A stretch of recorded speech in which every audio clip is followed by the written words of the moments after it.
Alô pessoal, tudo bem? Desafios literários no ar. E sem mais delongas, vamos dar enfim continuidade ao nosso projeto de leitura 1001 livros para ler antes de morrer. Desta vez o livro de número 15. Trata-se de Cancioneiro, de Francesco Petrarca, ou Na Terra e no Céu, 84 sonetos de amor para Laura, na versão que eu li aqui, que eu vou explicar devidamente. Antes, vamos falar sobre o autor. Francesco Petrarca foi um filósofo, um poeta e até mesmo um diplomata italiano. Ele nasceu em 1304 em uma cidade chamada Arezzo, faleceu em 1374, ou seja, com 70 anos, em uma cidade chamada Arqua. Petrarca é muito importante para a Itália, é muito importante para a cultura e para a literatura italiana, justamente por ser o precursor e impulsionar dois movimentos muito importantes, não somente para a cultura, como eu falei, da Itália, mas para a própria civilização italiana como todo. Primeiro que junto de Dante, que a gente conversou nos 2 episódios anteriores, onde a gente falou um pouco sobre a Divina Comédia, então junto de Dante e de Boccaccio, que vai ser o autor do nosso próximo episódio, Petrarca faz parte da coroa italiana, ou a trindade da literatura italiana. Enquanto Dante é considerado o pai da literatura e o maior poeta italiano de todos os tempos, e Boccaccio é justamente o maior prosador, também obviamente da sua época, Petrarca se dedicou aos sonetos, não justamente como o precursor, mas como o modelo de excelência estilística a ser seguido. Isso é um peso muito grande. Imagina você não ser o fundador de algo, mas o modelo a ser seguido até os dias de hoje. Então, essa alcunha que Petrarca carrega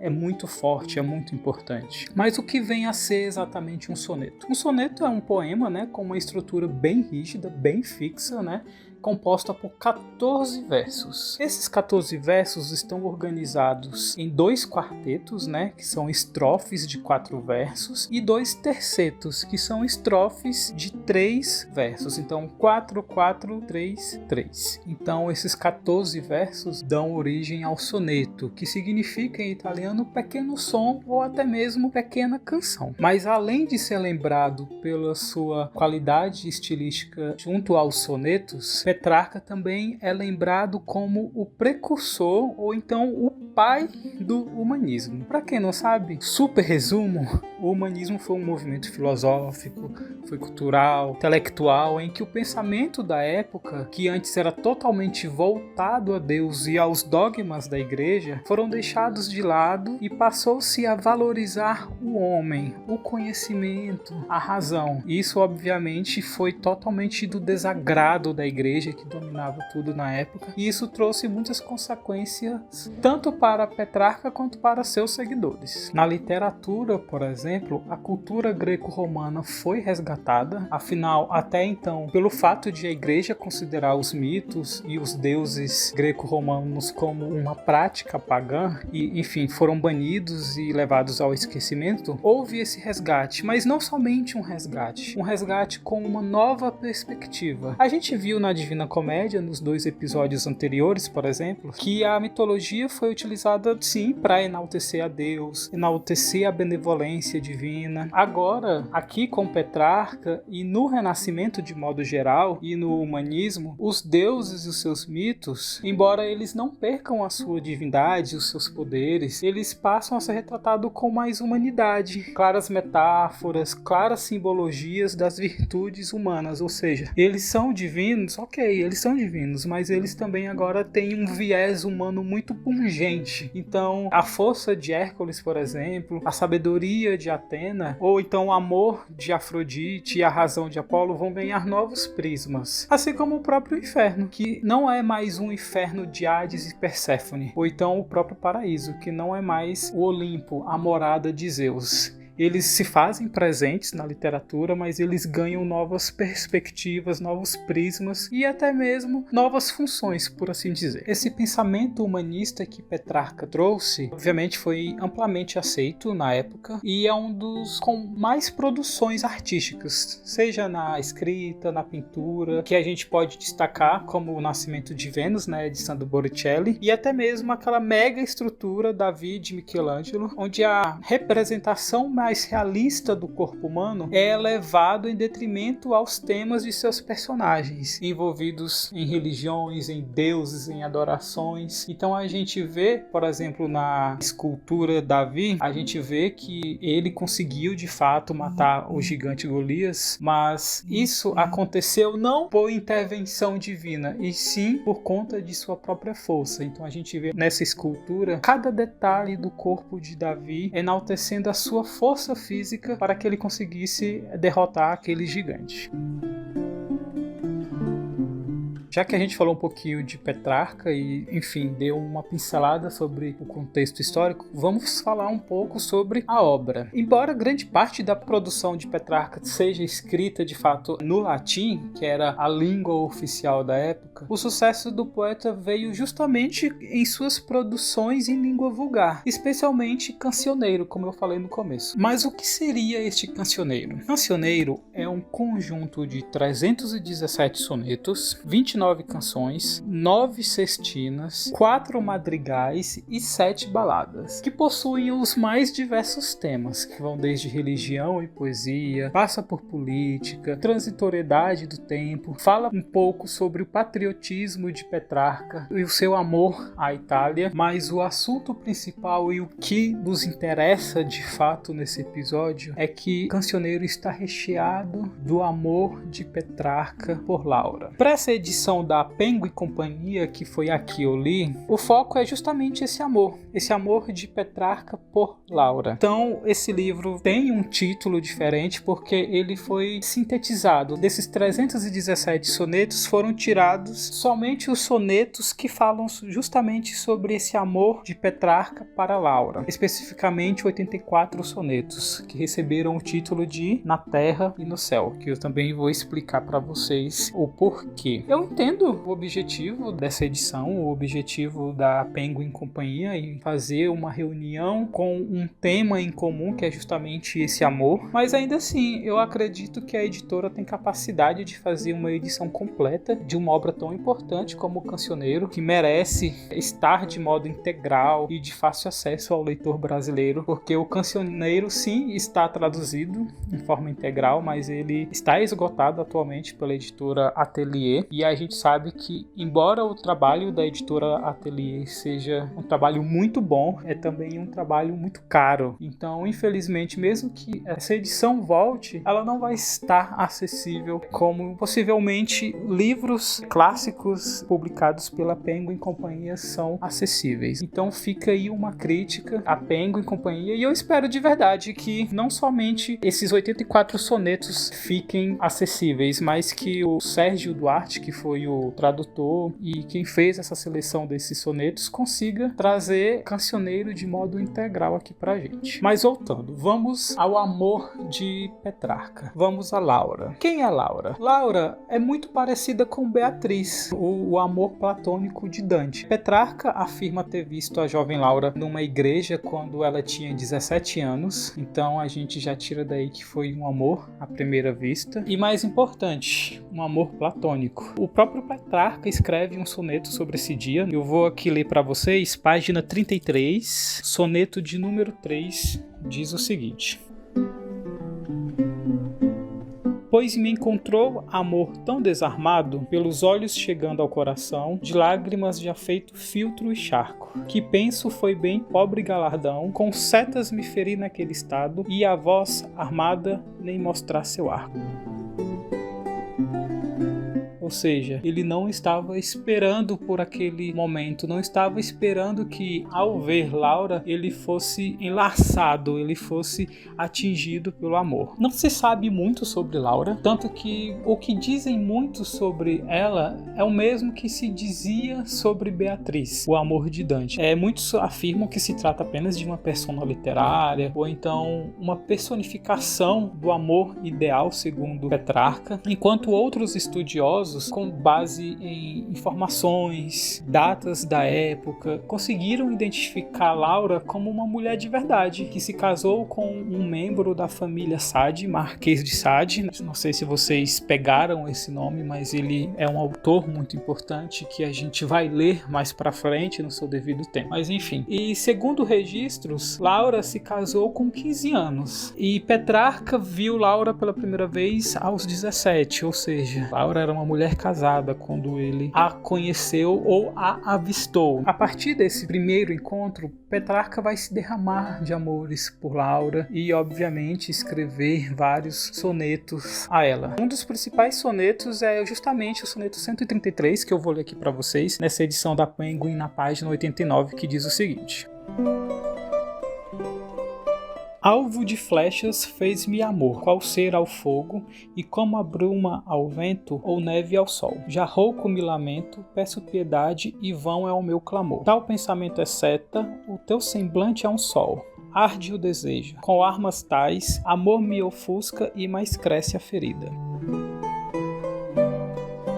Ou seja, a gente pode, a partir deste soneto, chegar à conclusão de que esse amor dói. Petrarca tem consciência do relacionamento de Laura por uma outra pessoa e ele, de alguma forma, não queria nutrir esse amor, mas o amor estava lá, machucando, dilacerando, fazendo apenas com que a ferida que existia crescesse. Um evento inesperado e muito trágico afeta não somente a vida de Petrarca, como também, obviamente, a sua obra. Laura falece aos 38 anos em decorrência da peste negra. Essa morte se dá 21 anos após o encontro dela com Petrarca, aquele primeiro encontro. Obviamente, esse evento, essa morte de Laura, muda drasticamente não somente a obra de Petrarca e Cancioneiro como um todo, tanto que a obra passa a ser dividida claramente em duas composições. As composições antes, que vão do primeiro até o soneto de número 266, que é antes da morte de Laura,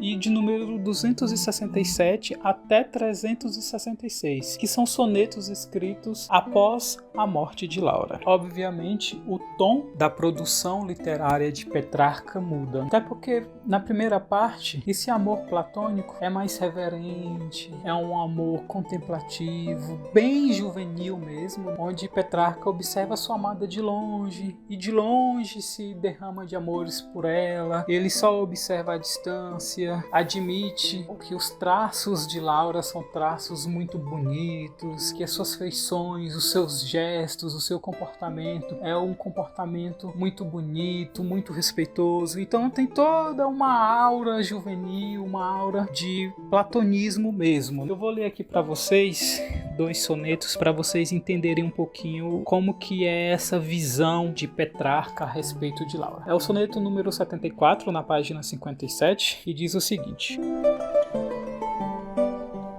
Porque de teus olhos sou cativo, e mais lisonja de teu rosto invento, sem que falte jamais língua e talento, pois que teu nome repetindo eu vivo. E porque escrevo para celebrar-te com tinta no papel. Aí, se fracasso, culpa é de amor e não defeito d'arte.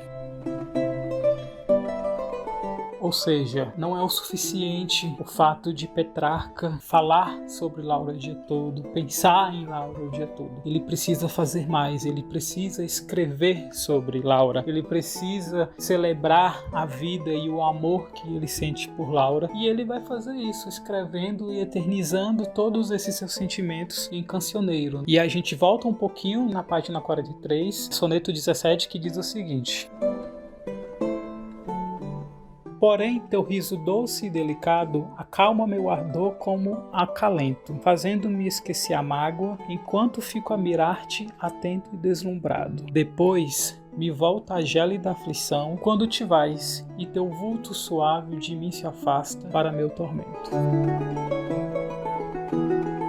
Que homem apaixonado que era Petrarca. Mas ao mesmo tempo em que ele era apaixonado, a gente já consegue ver justamente esse sofrimento de um apaixonado. Pelo fato de Laura ser uma mulher casada, pelo fato de ele não conseguir ou não poder se aproximar dela e de expressar todos os sentimentos que ele sente e que ele queria, obviamente, que de alguma forma pudesse ser correspondido, né? Eu acredito que é esse o objetivo de todo mundo que sente algum sentimento por alguém, que esse sentimento seja correspondido. Na página 61, soneto de número 76, diz o seguinte, um pouco para a gente falar sobre esse sofrimento que Petrarca sente desse amor não correspondido.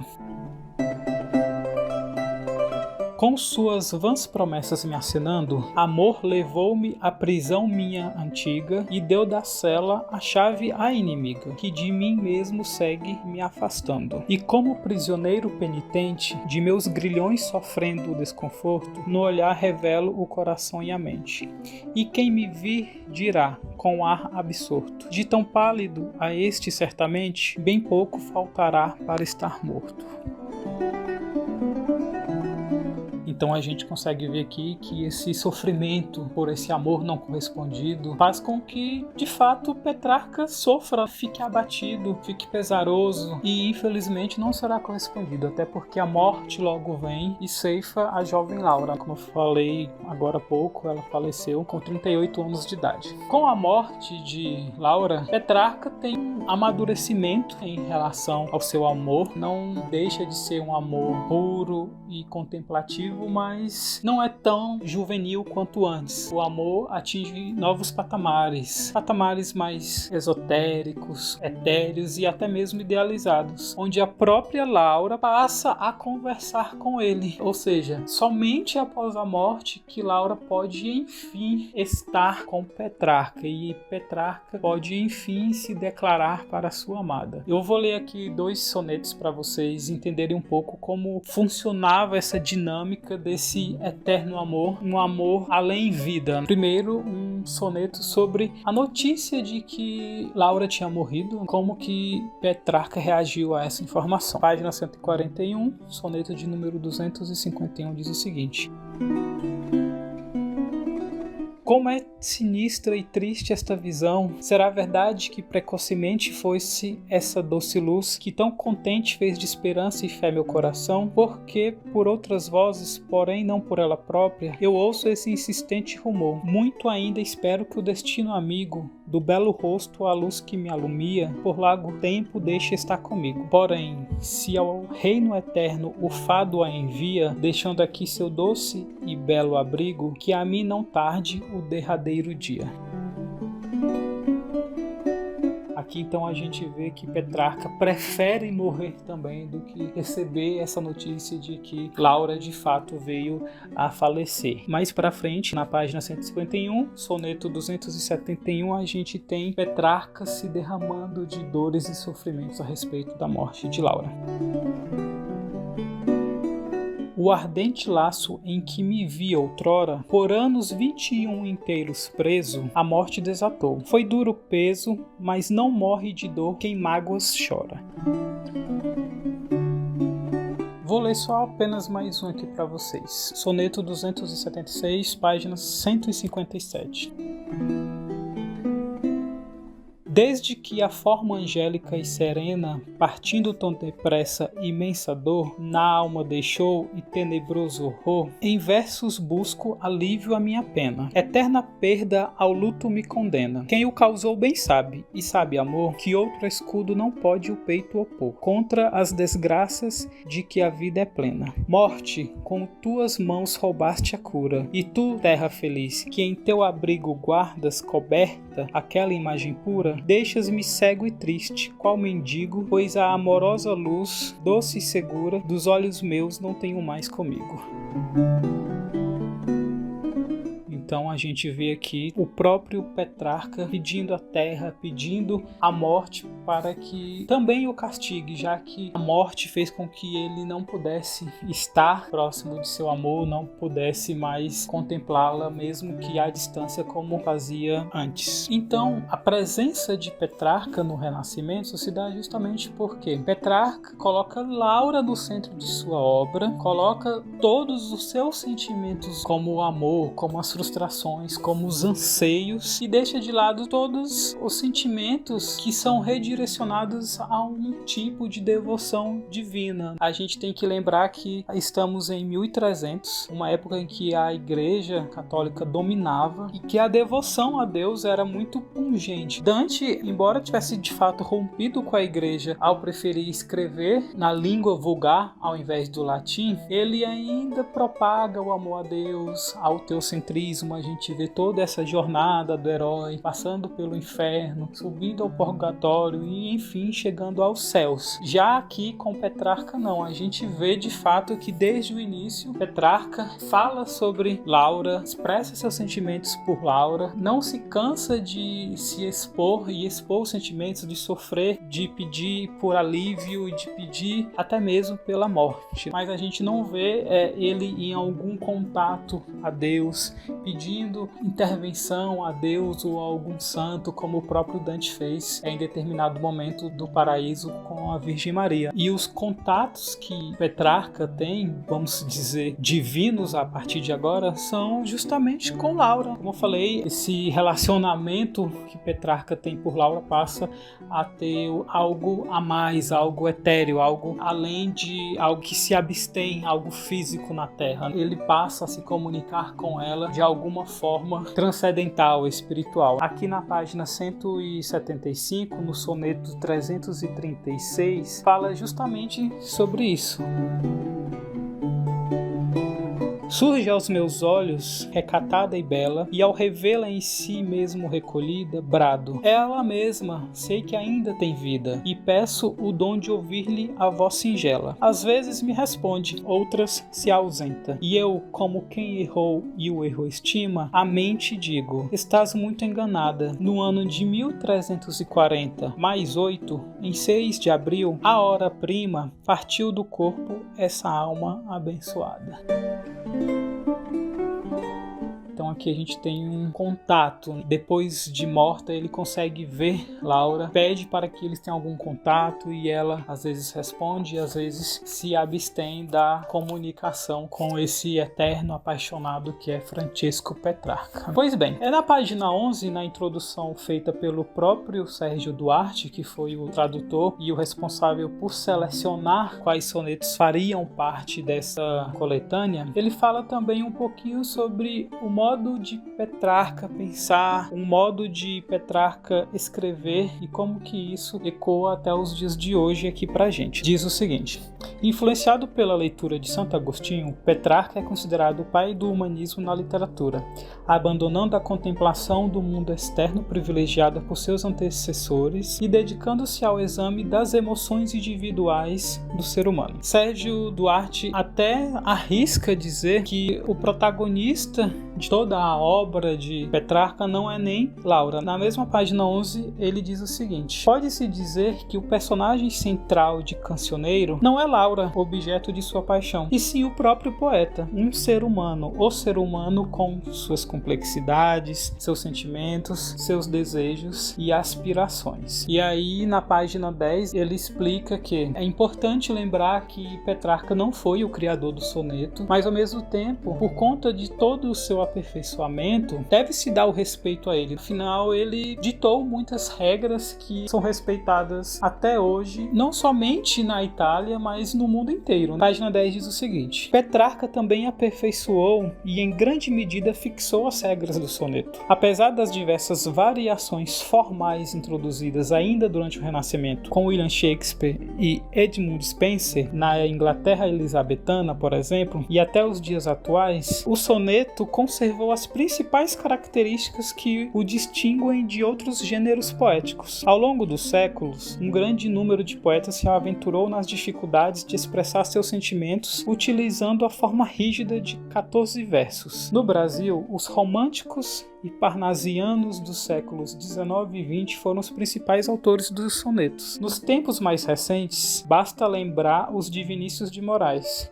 Então é isso, pessoal. Mais uma leitura recomendadíssima, mais um clássico da nossa literatura, mais uma porta de entrada para o Renascimento. Recomendo muito para vocês Francesco Petrarca, recomendo muito para vocês Na Terra e no Céu. Esse título eu nem preciso explicar. Esse amor de Petrarca por Laura, ele se faz presente mesmo Laura estando na Terra ou estando no céu. E fica somente mesmo essa crítica para a companhia Penguin Companhia, a Companhia das Letras, de que Petrarca merece uma versão integral de seu cancioneiro, de que o público, o leitor brasileiro merece uma edição completa, mas que enquanto isso não acontece, a gente pode sim se aventurar, se deleitar e também se apaixonar pela literatura de Petrarca, pois a produção literária que ele fez, esses 84 sonetos de amor para Laura, são uma amostra muito interessante de tudo aquilo que ele escreveu, de tudo aquilo que ele sentiu e que ele teve coragem de eternizar ao escrever sobre o seu amor. Então eu espero sinceramente que vocês deem uma oportunidade para os sonetos. Pode ser assustadora para alguns, pode ser difícil, mas conforme vocês pegarem este livro e lerem e se permitirem se aventurar no sentimento de Petrarca, vocês vão ver que é um deleite, é uma maravilha, não é um bicho de 7 cabeças, mas um clássico da literatura que nos mostra que livros clássicos não são sinônimos de livros difíceis, que qualquer um pode se aventurar, pode ler, pode se deleitar, basta querer. Então eu espero que vocês deem uma chance para o soneto, deem uma chance para Francesco Petrarca, deem uma outra oportunidade para a literatura italiana, para o Renascimento, e eu encontro vocês no próximo episódio, onde iremos enfim falar sobre Decamerão de Giovanni Boccaccio. Espero que tenham gostado desse episódio.